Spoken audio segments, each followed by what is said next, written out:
Hey guys, this is Tita Lavinia from Titas of Pageantry. Welcome back to my channel, and for this episode we will be talking about the performance of Team Philippines in beauty pageantry last 2019. Please don't forget to hit subscribe and the bell notification button for your weekly pageant fix.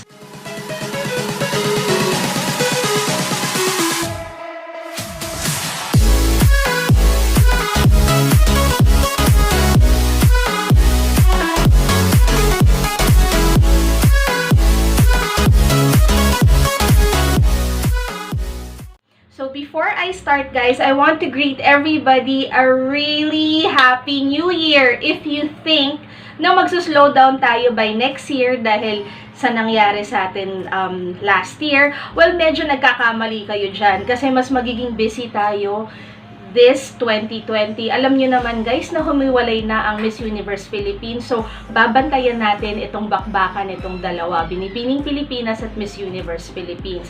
Minsan ko na rin nasabi sa Titas of Pageantry na mukhang mas magiging exciting ang labanan dito sa nationals level. Mas magiging exciting pa nga kaysa sa nangyayari internationally. Now, Miss Earth, alam naman natin na medyo mahirap ang naging history natin with Miss Earth kasi ang hirap talagang i-push na magkaroon ulit ng Filipino winner right after nanalo si Karen Ibasco noong 2017. Medyo naging wobbly at medyo naging lukewarm ang naging reception ng pageant world sa Miss Earth. Marami kasing nag-isip na porque sa Pilipinas ginagawa, Pilipino ng Pilipino palagi ang nangyayari. Well, ang masasabi ko lang, pagdating talaga sa Miss Earth, at minsan na rin namin natako ni Tita Bion, na pagdating kasi talaga sa Miss Earth, nangingibabaw ang attitude, nangingibabaw talaga yung galing, nangingibabaw talaga yung pinapakita mo sa stage. So, it doesn't matter kung ikaw yung pinaka-popular on social media or ikaw yung may pinakamalaking hatak. It doesn't matter kasi ang nagmamatter lang talaga is yung nagiging performance mo sa stage and yung observations ng mga tao sa paligid mo while competing. Miss Earth, guys, isa to sa mga pinaka-nakakapagod na pageants or na alpha pageants kasi this one runs for about 3 weeks and very intensive yung kanilang mga activities from visits to travels to talks to appearances. So talagang madidrain ka talaga sa Miss Earth. And with Janelle naman, she understood the task at hand. I think naiintindihan din naman niya na ang hirap nung naging posisyon niya. Hindi talaga natin siya pwede i-push para manalo ulit kasi magmumukha naman tayong gahaman. But at the same time, hindi natin pwede ilaglag si Janelle just because alam natin na sobrang mahihirapan siya sa laban noong 2019. Apart from the fact na 2019, I think ang daming naging competitive girls for Miss Earth. In fact, maraming ang mga girls from Miss Earth na sobrang ang ganda ng standing when it came to social media, when it came to hot picks, pero hindi nga sila naka-enter nung semifinal. So, maiintindihan ko kung bakit hindi rin talaga ganun kataas ang narating ni Janelle. She was able to penetrate into the semis but only finished top 20. So, guys, bigyan ko na kayo ng heads up. Itong buong thing natin with placements, naglalaro tayo this year sa top 20, top 25. Swerte na lang kung makaabot tayo ng top 10 and above. So, for Janelle T naman, I think she represented us really well. Maganda naman yung naging performance niya nung swim. Maganda rin naman yung naging performance niya nung evening gown. Pero hindi talaga kasi enough yun para makitaan pa natin siya ng performance. Lalo na pagdating sana sa Q&A. Kasi hanggang top 20 lang din talaga yung narating niya. But kudos at least for Janelle na continuous yung naging streak natin with Miss Earth. Now, I'm gonna go with Miss World. For the Miss World franchise, hindi ho lahat ng kinoronahan under Miss World Philippines sumabak noong 2019. Sa 2020, aabangan pa natin yung laban ni Lucky Day, aabangan pa natin yung laban ni Isabella Duday, ayan, at aabangan pa natin yung ibang mga laban just in case bibigyan pa nila ng international competitions yung mga runners-up. But ang mga nakapilang lumaban for 2019, unahin ko na kay Katrina Legado. Alam mo, very promising tong si Katrina. siya yung parang nakalunok ng bato ng Venezuela at talagang pinakita to sa stage. Talagang laban na laban siya nung Miss World Philippines. And tamang-tama lang yung koronang ibinigay sa kanya, which was the Reino Hispano-Americana crown. Kasi yun ang hinahanap nila. You know, she has oriental features, but she also looks very Filipina. She's tall and can move like win-win. So yun kasi ang hinahanap natin sa Reina Hispano, yung talagang galaw Latina. Kayang-kaya talaga ni Katrina yon. You know, we had really high hopes for Katrina. Pagdating niya ngayon sa Bolivia, you know, we had a send-off for her. We attended the send-off. Meron kaming konting press con. Pagdating niya ngayon sa Bolivia, balik! Kasi nagkakagulo sa Bolivia. Well, in fairness naman sa organization, honest naman yung organization na nagsabing kailangan pabalikin yung mga contestants kasi hindi nga safe. So, Katrina is now in the Philippines.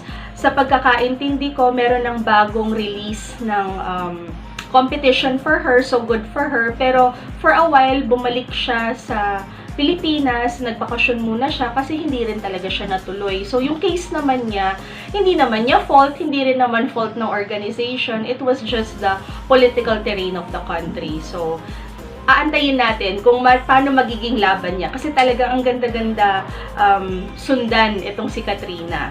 Next is Vanessa May Walters. Now, medyo masalimuot itong nangyari kay Vanessa May Walters kasi kung tutuusin, please correct me if I'm wrong, hindi ko na maalala. 3 or 4 lang ang eligible for Miss Eco Teen International. Kasi 4 o 3 lang silang teenager na sumali. So, nung nanalo siya, it was understandable because dun sa grupong yon automatic silang makakapasok ng semifinals. And automatic na may corona, yung sino man ang mananalo na teen dun sa group of girls na sumali for MWP 2019. So, nung si Vanessa ang napili, ako hindi na ako nagtaka. Unang-una, magaling naman magsalita si Vanessa. Pangalawa, siya lang din talaga yung nare-recognize ko kasi siya yung may social media presence and alam ko active siya sa modeling. But a few months after, not even months, parang linggo nga lang after the coronation, hindi namin talaga maintindihan ano ba nangyari dito sa batang to. Kami, or ako na sumusubaybay sa social media feed niya, medyo nagigets ko naman kung ano talaga yung mga type niya, mga trip niya sa buhay. Hindi ko lang akalain na kalagitnaan ng pagkakaroon niya ng corona, magpo-post siya ng walang damit. Alam naman natin guys, na syempre sa Philippine pageantry, no yan. Pangalawa, minor siya, so teen pa lang siya. Hindi talaga tayo pwedeng mag-push ng kandidata na yun, walang damit. And medyo questionable yung mga poses, yung mga wardrobe. So, siguro meron pang ibang mga factors na naka-affect ng naging reign niya. Hindi lang pinagbasihan yung photo na nakapost sa social media niya sa beach na wala siyang damit. Maybe there were other things, pero sa organization na yun, na talagang na-push ang organization na maglabas na ng statement and then say, you know, we have to let you go. So, unfortunately, siya yung second liability natin. Kung yung una si Tyra, it was because of the rules of the organization. Ito naman was really because of something na talagang nakikita natin na may rason naman talaga. And then, let's move on to Michelle D. Now, we were really excited for Michelle D. Now, to be honest, when she won, I really wasn't on board with her only because I felt that it seemed so blatant for her to win. Michelle kasi is a talent also and is a regular model of Bench. And Bench is one of the major sponsors of Miss World Philippines. So, hindi mo rin talaga malayong isipin na parang inareglo. But ang maganda kasi sa Miss World Philippines, guys, kada meron silang naipapanalo na kandidata for Miss World, kung hindi ka man nag-warm up sa kanya nung umpisa mo pa siyang makoronahan, eventually, napapalapit naman yung loob mo sa kanya, and maganda yung ginawa ni Michelle D na hindi niya pinagpilitan yung sarili niya sa ating lahat. Ang maganda sa ginawa niya, hinayaan niya na yung mga tao mismo, yung maka-recognize ng merits niya. And yun exactly ang nangyari sa kanya. When she competed for Miss World, we gave her space. Hindi natin siya sinakal sa sobrang suporta natin, sa sobrang pagmamahal natin. Hindi natin siya sinakal sa sobrang pagpuna ng mga dapat at hindi niya dapat gawin. Because, you know, as Filipino pageant fans, we have that tendency to be super involved. Kaya maganda na medyo nag-back off tayo, medyo nag-chill tayo. Ang ganda ng pinapakita niya sa Miss World. You know, she was very elegant, she was eloquent, very chill, and then napag-usapan nga namin na kung sakaling makasungkit to ng corona o kaya naman maganda yung maging placement nito, sobrang understandable kasi hindi siya ganun kagigil-dagigil without being complacent. So, ang nangyari naman kay Michelle D, it was really fortunate for her na biruin nyo ang dami-daming contestants ng Miss World. Kung sa tingin nyo marami na yung 90 plus ng Miss Universe, mas lalo pa ang Miss World. So, for Michelle to finish top 12 after years of placing top 40 o kaya naman no placement at all from last year, ang gandang balik nito sa atin sa Miss World. And I think kung meron man tayong reservations with Miss World, because hindi naman talaga ganun ka 100% ang pagmamahal natin dahil Miss Universe country pa rin tayo, at least nakukuha ulit natin yung momentum. So, ang titingnan ko na lang is kung paano sila lalaban or paano sila mamimili ng winners for 2020. Kasi parang sa top 12 finish ni Michelle, parang bumalik yung footing natin. Medyo na-whiplash lang tayo ng konti nung hindi nakapasok si Katarina last year. But it was a really good showing for Michelle. Did I think she was going to win kahit na medyo iakyat niya yung energy niya? Because some of the criticisms of her performance was that she wasn't very energetic, she was too reserved. I think na talagang buo na rin naman talaga yung isip ng Miss World kung sino yung hinahanap nila noon. And talagang kung hindi man kayo masyadong happy kay Jamaica, you really have to go back to her Q&A because the Q&A performance was really very conversational. So, siguro yun din yung naging endearing kay Miss Jamaica. So, congratulations also, of course, to Miss Jamaica and then to Michelle. Now, let's move on to our Binibini girls because our Binibini girls naman talaga is ito naman talaga yung binabantayan natin ng husto. So, ang unang sumabak sa kanila and we had super high hopes was Leren May Bautista for Miss Globe. Now, ang Miss Globe, maganda naman ang nagiging record natin with them. Nagkaroon tayo ng Miss Globe in 2015 with Ann Collis and then right after that, nakaka-finish tayo first runner-up, dalawang first runner-up with Nelda Ibe, with Christy Macchiari. With Nelda Ibe and then with Nelda Ibe. May first runner-up tayo. So, basta maganda yung nagiging placements natin for Miss Globe. But for Leren, gosh, we had such high hopes. Unang-una siya yung pinakaangat dun sa mga grupo nila. Pangalawa, palaging ang neat niya. Ang neat. Palaging bagong ligo yung itsura. Palagi siyang nakaayos. Well thought out yung wardrobe niya, even yung national costume niya, sobrang ang bongga-bongga. Nung nag-mismong show na nakagulo ng show, talagang, you know, very composed pa rin siya. And even nung Q&A na parang very light lang naman kasi parang mga tatatlo, 4 na questions lang naman yung tinatanong sa kanila. I think she answered it well. But like I said, because it was held in Eastern Europe, medyo iba siguro yung taste na hinahanap nila doon kahit naangat na angat si Leren. Leren finished second runner-up. In fact, si Leren actually yung may pinaka mataas na placement natin for our girls. So, yan. Ngayon, pumunta na tayo sa inyong paborito. Well, eto talaga totoo, paborito ko to. May mga nagbe-blame na sa akin nun, saying na, ay nako tita, kasi sobrang paborito mo siya. Pero talagang, honestly, nagamay ko kasi yung ugali niya. Now, she's not for everybody. I understand that. Maybe she's not even for pageantry. Maybe she was just too ahead of her time para sa pageantry. But, yes, pag-usapan natin si Samantha Lo. Back nung nasa kabilang parlor pa ako, hindi ko na ginawan ng masyadong episode si Samantha kasi sobrang anggulo na eh. Pero ngayon, sige, let's touch on Samantha a little bit. So, alam naman natin na siya yung inatasan para mag-represent ng Philippines sa Miss Grand International. Unang-una, napaka-problematic na ng Miss Grand to begin with. Mabuti nang bigyan nyo na ng mas problematic na kandidata. But, you know, Samantha, contrary to what other people have been saying, talaga namang nag-focus siya sa training niya. Hindi lang nakikita ng lahat kasi hindi yata niya rin, of course, na-execute ng ine-expect natin. But behind all the drama, she really trained hard pagdating sa pasarela. Kung sa tingin nyo ang tigas ng katawan niya sa screen, mas lalo pa noon. So talagang binali pa ng husto yung katawan niya para talagang mag-perform. And I kind of like the fact na mukhang joke time din lang naman ng MGI. Di might as well, baklain na lang niya, which exactly was what she did. Now, fun sana yung MGI na yon kung wala tayong episodes in between, because what happened to Samantha is probably the most bizarre, I don't know, situation that Philippine pageantry, you know, got to see unfold. From the time she left, to the time that she was missing, to the time that she was detained, to the time that she came back, and then voila, lumipad ulit sa Venezuela. I mean, excuse my language, but that really shows balls.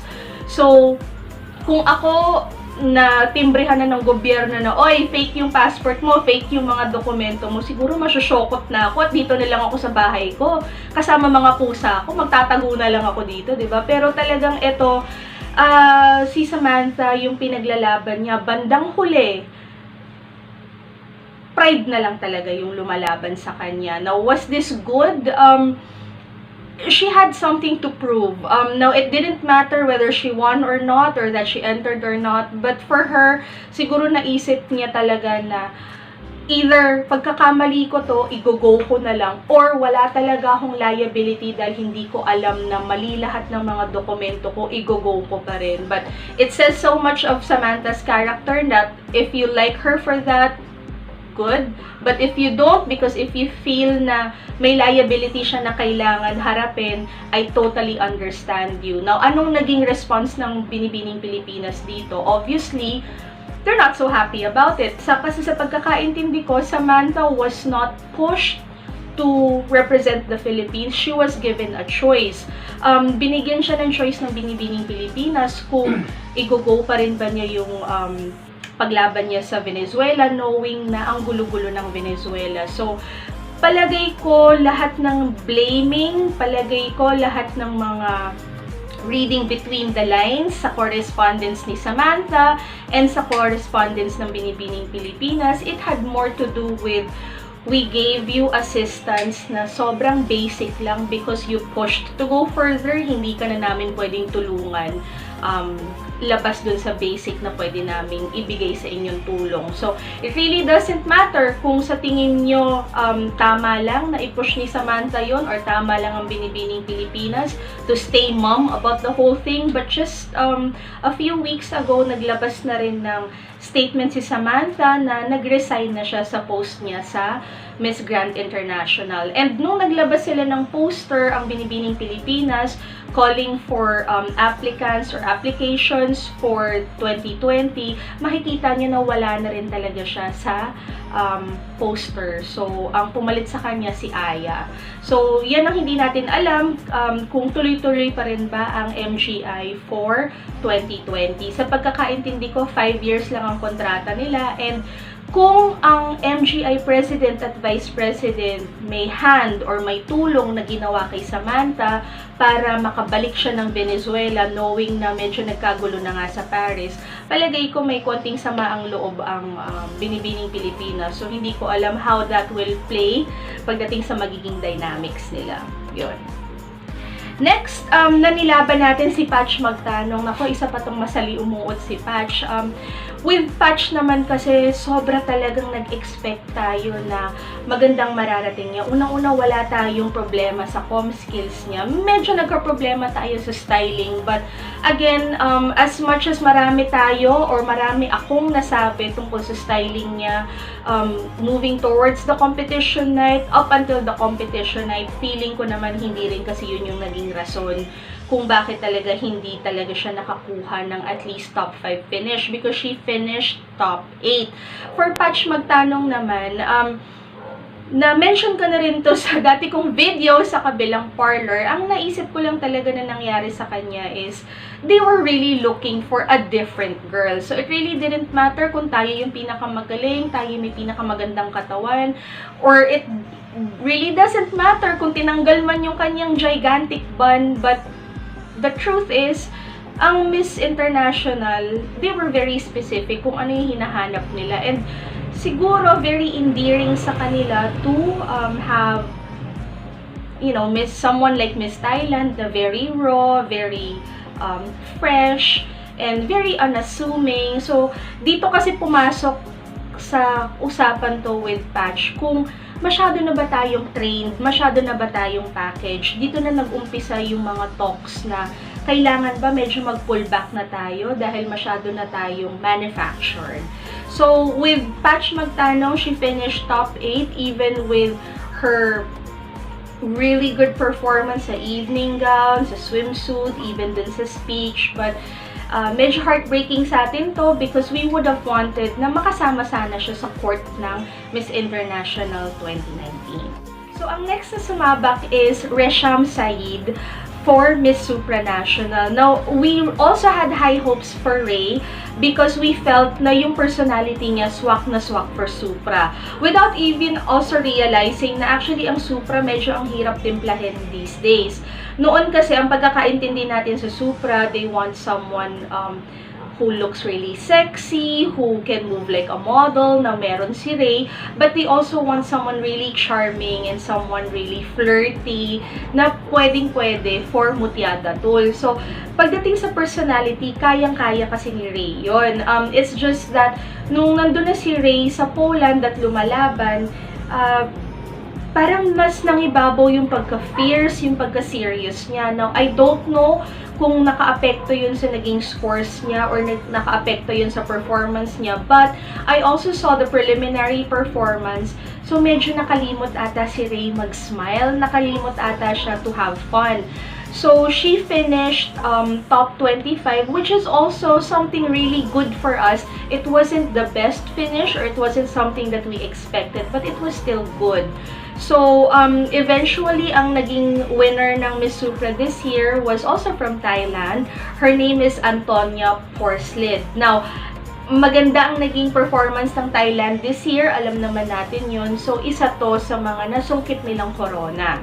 Next, of course, yung ating heartbreak, si Gazini Ganados. Hindi ko na kailangan pahabain ang storya ni Gazini. She was able to continue our 10-year streak. So, that's a good thing. But the other thing was that she finished top 20. So, sayang, hindi natin siya nakitang rumampa sa swimsuit and sa evening gown. And hindi rin talaga natin nakita yung pinagplanuhan niya at pinagpracticean niya na Q&A performance niya. So, it was a little also disappointing with Gazini because I think a lot of us will agree that she has one of the best faces na pinadala natin. Like, maganda yung features ni Gazini talaga kasi very racially ambiguous siya to begin with.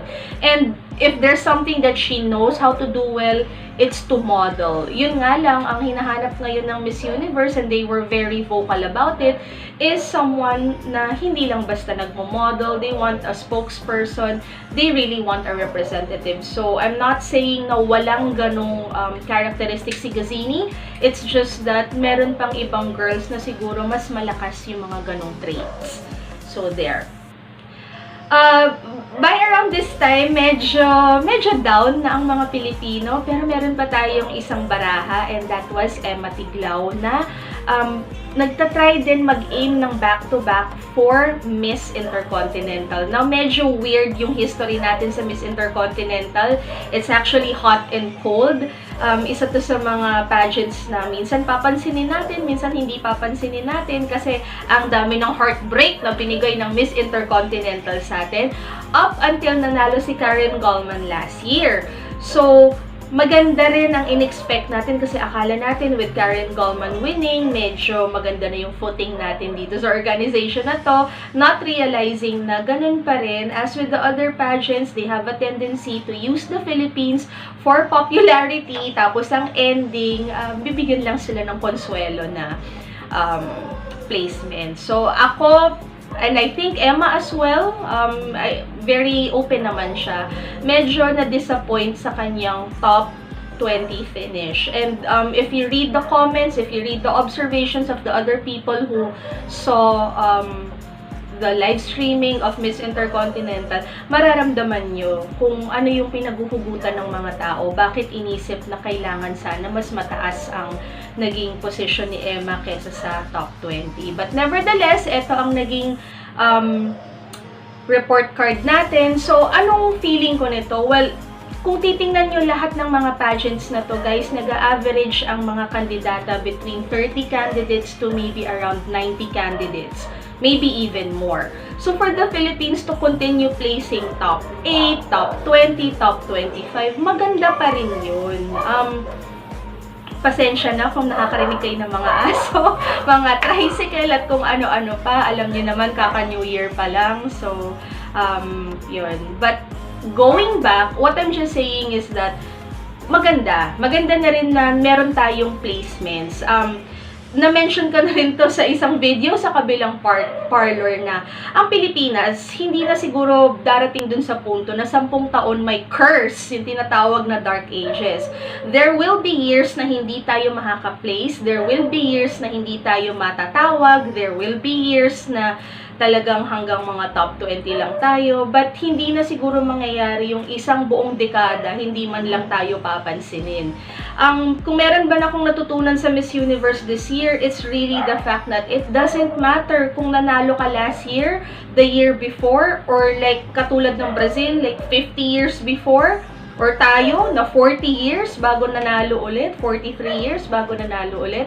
Ang ending lang talaga dyan is kung talagang nakatakda sa iyo yung corona at lahat nag-align for you. It doesn't matter kung Philippines ka, o Venezuela ka, o South Africa ka, or some country na super obscure, may chance ka talagang manalo. So, I think nandun tayo sa panahon ngayon na medyo mahihirapan tayong tanggapin na hindi ganun kadali makapanalo ng corona. Because guys, let me just remind you, starting 2013, hindi pa tayo nababakante ni isang corona. 2013, Supra, Miss World with Megan Young, and Miss International with Bea Rose Santiago na panalunan natin. Kaya hindi ko talaga matatanggal sa mga Pilipino na to hold on to something really important kasi maganda naging performance natin. 2014 is considered to be something na hindi sobrang gandang performance natin, but still, Jamie Harrell won the Miss Earth crown in 2014. So, hindi tayo bakante doon. 2015, lalo naman, with the double win of Pia Wurtzbach for Miss Universe and Angelia Ong for a back-to-back this time at Miss Earth. 2016, hindi na naman tayo ganun kabokya kasi 2016, nanalo naman si Kylie for Miss International. 2017, nanalo rin si Karen Ibasco of Miss Earth. Nakalimutan ko, 2015, panalo pa rin pala si Ann Collis ng Miss Globe. Of course, 2018, Miss Universe natin, si Catriona Gray. So, sa 10 taon natin, collectively, Miss Earth, Miss World, Asia Pacific, of course, Sharifa Akil as well for 2018, and then, of course, Supra. Kung pagsasamahin natin lahat yun, ngayon natin nararamdaman yung kurot kasi hindi tayo maka-place ng maayos kasi halos kakapanalo lang din talaga natin. So, what we have to do right now is to really invest in our girls. We have to give them time. There will be fresh girls coming in, new blood. You know, that's what they keep on saying. So, we have to invest in them, and then we have to allot a little bit of time. A lot of our neighbors are catching up. So, we also have to make sure na we are a few steps ahead of them. Kasi gets na nila yung styling na nagets natin mas nauna. Gets na nila ang Q&A. Nagpapadala na rin sila ng mga well-spoken girls. Pagdating naman sa pasarela, nakukuha rin nila sa Pilipinas yung knowledge nila na nai-impart ngayon sa mga bagong batches ng girls nila. So, medyo kailangan talaga tayong mag-step up. Now, what are the things that we need to do para naman maka-equal naman tayo in footing or para naman maka-advance tayo ng very, very slight or marami. Well, first of all, ang kailangan natin gawin is siguro nabawasan kasi yung involvement guys ng organization. Sobra kasing pinasa nila yung responsibility sa core groups ng mga girls o kaya naman sa mga camps. So, kailangan siguro this time mas maging alalayan ng organization na hindi lang iasa sa mga groups and camps because the people making up the groups and the camps, you know, these are also professionals. May mga trabaho rin sa labas. And I also can't blame them kung mag-train pa sila ng ibang girls on top of training our girls kasi ganun lang nangyayari. Now, they will say that they don't get paid for it. That's fine. Or if they get paid for it, that's fine as well. Pero, the fact of the matter is, nahahati talaga ang atensyon. So, if you want support for the girls, hindi lang dapat iasa sa camps, hindi lang talaga dapat iasa sa core groups. Kailangan mas may involvement ang organization doon. Another thing is, siguro hindi talaga tayo maka-advance last year, probably this year, kasi of the changing tastes. So, we have to be in tune with the changing taste of like everybody from social media to these organizations. Kailangan pag-aralan natin ano ba yung hinahanap nila. Now, that doesn't mean na magpapadala rin tayo ng someone really dusky just because mabenta ang black girl magic ngayon. But we just have to be aware kung ano yung hinahanap nila. Of course, hindi tayo pwedeng magpadala ng mga girls na hindi man lang nakapag-training. I don't think kakayanin ng Pilipinas na magpadala ng girls na wala man lang training, na wala man lang polishing. But at the same time, I think we have to pull back a little bit because ang mga sinasabi sa atin is that we are too manufactured. So, yung nagiging problema natin ngayon is somehow naging problema ng Venezuela, kaya kailangan magregodo ng Venezuela at kailangan pumili sila ng mga girls na hindi sobrang ayos na ayos. So, I guess the last thing that I have to say is that there is still hope. We had a really good finish in 2019, but admittedly, it wasn't the best because it wasn't something that we were used to.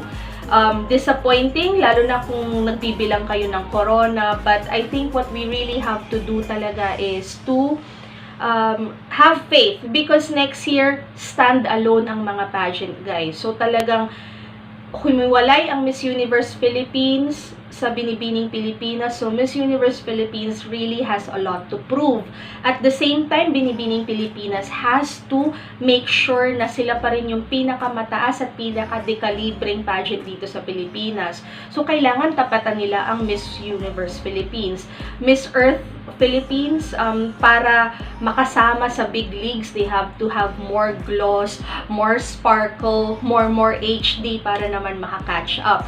At kung sa tingin nyo kawawa naman ng Miss World, well, kailangan talaga gumawa rin sila ng paraan para on equal footing sila. So, it's gonna be a really interesting fight for the nationals this 2020. So, ano bang mga aabangan nyo for this channel? Definitely, meron pa akong gagawin na wish miss list. That's not going to be a one-part wish miss list. That's gonna have several parts as we go along. I'm also going to do some collabs with some friends to discuss the implications of Miss Universe and Binibining Pilipinas and I will be judging on January 13 at the finals of Binibining Cebu. So hopefully we can get more footage para naman mabahagi ko sa inyo guys. So I don't know, before I end this video, I just wanna ask a question guys. Ano ba ang kailangang piliin sa susunod na representative natin sa Miss Universe? Someone na nag-perform really well nung finals, or someone na hindi masyado nag-perform ng finals pero may potential makasungkit ng corona kasi nasa kanya ang mga hinahanap ng bagong Miss Universe organization. So if you have any comments, please do them below, and if you're bad, well, hawak ko na tong channel na to, mabablock lang naman kayo at madidelete lang naman. Ganun lang naman kasimple yun. Thank you so much guys. Please continue to subscribe, and yes, please push the notification button. Maraming salamat!